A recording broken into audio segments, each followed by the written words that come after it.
నిధులు తీసుకెళ్ళటం, పెద్ద పెద్ద వాహనాలు కూడా తరలించుకెళ్ళిపోయి అక్కడ దాచడం, డ్రగ్ మాఫియా తోటి సంబంధాలు, 25,000 కోట్ల సరుకు దొరికింది కదా, దానికి సంబంధించి నెదర్లాండ్స్లో ముఖ్యమంత్రి జగన్మోహన్ రెడ్డి గారి మంతనాలు. ఇది తెలుగుదేశం అభియోగం. మీ అభియోగం కూడా అదేనా? మీరు ఇంకా దానికి ఏమైనా యాడ్ చేస్తారా? హ్యూమన్ ట్రాఫికింగ్ అంశాలు కూడా ఆయన అక్కడ ప్రస్తావన చేసి ఉంటారు వాళ్ళ సమావేశంలో.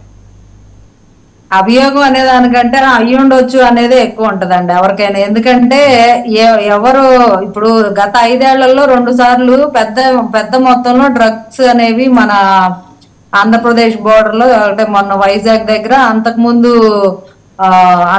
కూడా విజయవాడకి రిలేటెడ్ అయిన పర్సన్ కి సంబంధించి అక్కడ సెక్యూరిటీ ఆపిన సంగతి 20,000 కిలోలు డ్రగ్స్.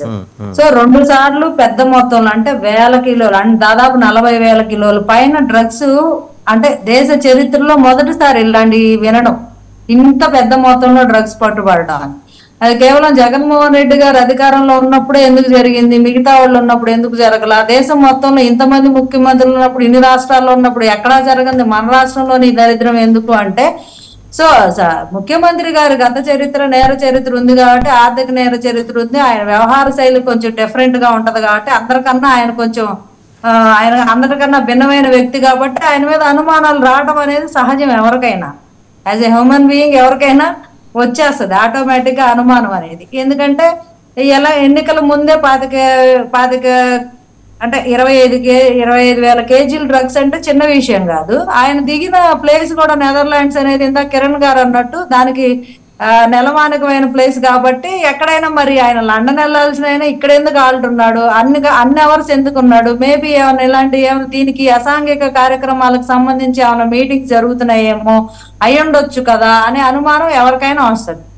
ఇందాక మేడం గారు చంద్రబాబు నాయుడు గారు పర్మిషన్ తీసుకోలేదు, కోర్టులో కేసులు ఉన్నాయి కదా, ఆయన తీసుకోవాలి కదా అన్నారు. ఎవరైనా నేరస్తులు, నిందితులుగా మరి ఆరోపణలు ఎదుర్కొన్న వాళ్ళు ఖచ్చితంగా కోర్టుకి అప్లై చేసుకోవాలి, పర్మిషన్స్ తీసుకోవాల్సిందే. తీసుకున్న పర్మిషన్స్ ఉంటేనే వాళ్ళు కదులుతారు.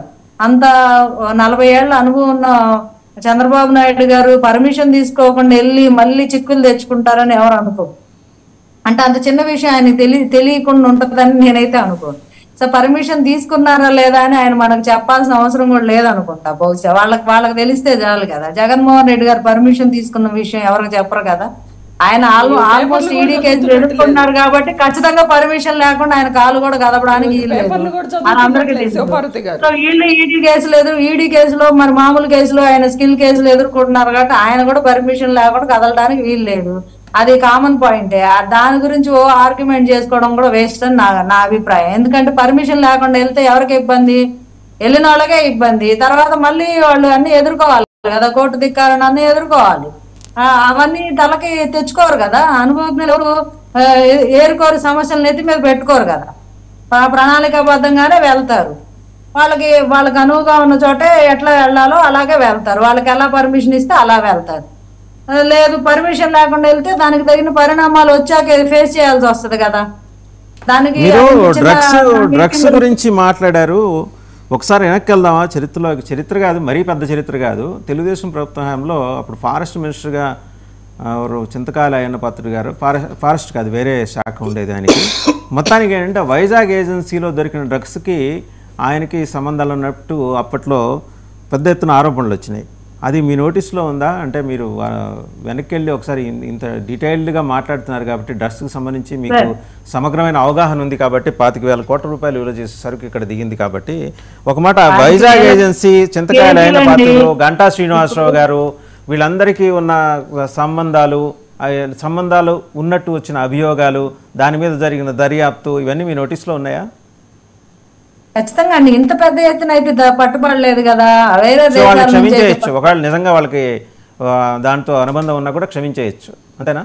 ఎందుకు క్షమిస్తాము? ఎవరు క్షమించకూడదు. 1 కేజీ పట్టుబడ్డా ఇంత పెద్ద ఎత్తున అయితే లేదు కదా అని.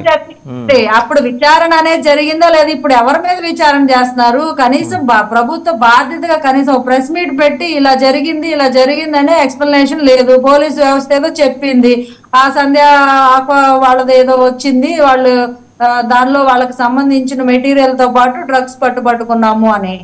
దానికి సంబంధించి వాళ్ళని ఎలాంటి మరి ఇన్వెస్టిగేషన్ చేశారు, వాళ్ళ మీద చర్యలు ఏం తీసుకున్నారు, మరి వాళ్ళని అరెస్ట్ చేశారా లేదా, ఎంక్వైరీ జరుగుతుందా లేదా, ఇలాంటి ఏం లేదు. ఇప్పుడు మీరే అన్నారు ఏజెన్సీ ప్రాంతంలో డ్రగ్ జరిగింది, ఆ కేసుల్లో వాళ్ళు ఎదుర్కొన్నారు. మీరు డిఆర్ఐ వెబ్సైట్ నేను ఇందాక కూడా ఎవరినో అడిగాను, డిఆర్ఐ వెబ్సైట్ చూసారా అని. Directorate of revenue intelligence directorate, ఒక్క నిమిషం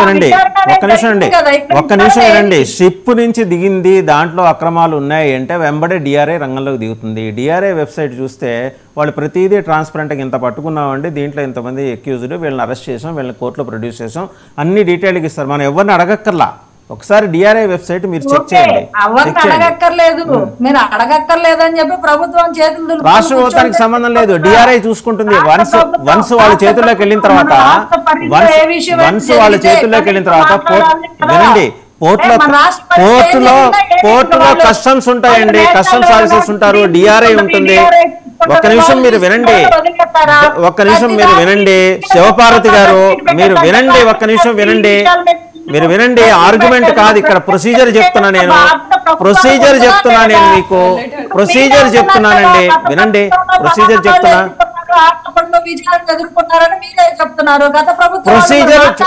ప్రొసీజర్ చెప్తున్నా మీరు వినండి. షిప్ నుంచి దిగుతోంది, అక్కడ పట్టుకున్నారంటే ఫస్ట్ కస్టమ్స్, ఆ వెంబడి అనుమానం ఉంటే డిఆర్ఐ వచ్చేస్తుంది. ఈ ఇద్దరు దాంట్లో వాళ్ళు విచారణ చేస్తున్నారు, అది మీరు డిఆర్ఐ వెబ్సైట్లో చూసుకోవచ్చు. అండ్ రాష్ట్ర ప్రభుత్వాల్లో మాదిరి కాదు, కేంద్ర ప్రభుత్వంలో ట్రాన్స్పరెంట్గా ఉంటుంది. ఏదున్నా సాయంత్రానికల్లా పెట్టేస్తారు, వాళ్ళు కమ్యూనికేషన్ పెట్టేస్తారు, దాంట్లో ప్రెస్ కమ్యూనికేషన్ ఉంటాయి, మీకు చాలా డీటెయిల్గా ఉంటుంది.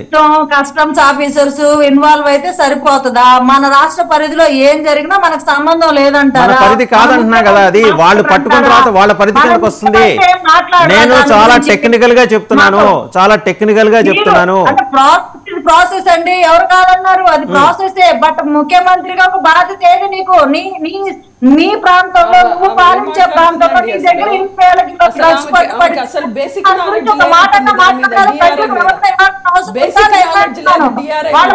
చూసుకుంటారు, నేషనల్ టీమ్ చూసుకుంటారు, వాళ్ళు ఇన్వెస్టిగేషన్ చూసుకుంటారు, కస్టమ్స్ ఆఫీసర్ చూసుకుంటారు,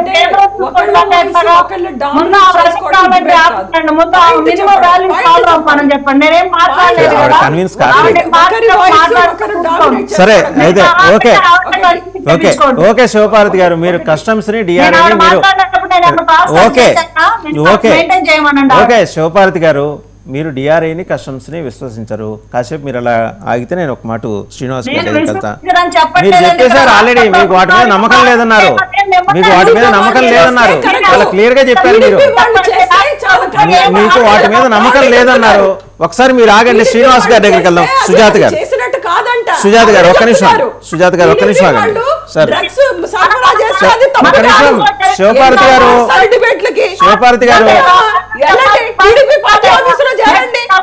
మీరు ఆగండి. సుజాత గారు శివపార్వతి గారు మీరు ఆగండి. శ్రీనివాస్ గారు, సార్ డిఆర్ఐ కస్టమ్స్ ఒకసారి భారత జలాల్లో నీకు సంబంధించి ఏదైనా వచ్చిందంటే ఇమ్మీడియట్గా పోర్ట్లో దిగంగానే ఫస్ట్ క్యాప్చర్ చేసేది కస్టమ్స్. దాంట్లో ఇలాంటి పెద్ద పెద్ద కేసులు ఇన్వాల్వ్మెంట్ ఉందంటే వెంబడి డిఆర్ఐ వచ్చేస్తుంది. వాళ్ళు అక్కడే ఉంటారు, వాళ్ళు ఇంక ఎక్కడికి పోరు. వాళ్ళ చెయ్యి దాటి రాష్ట్ర ప్రభుత్వాలు వేలు పెట్టి కెలికిన సందర్భాలు లోగడ ఎప్పుడూ లేవు, కెలకూడదు కూడా. వాళ్ళు విచారణ చేస్తున్నప్పుడు ఎందుకు ఇంత కంగారు?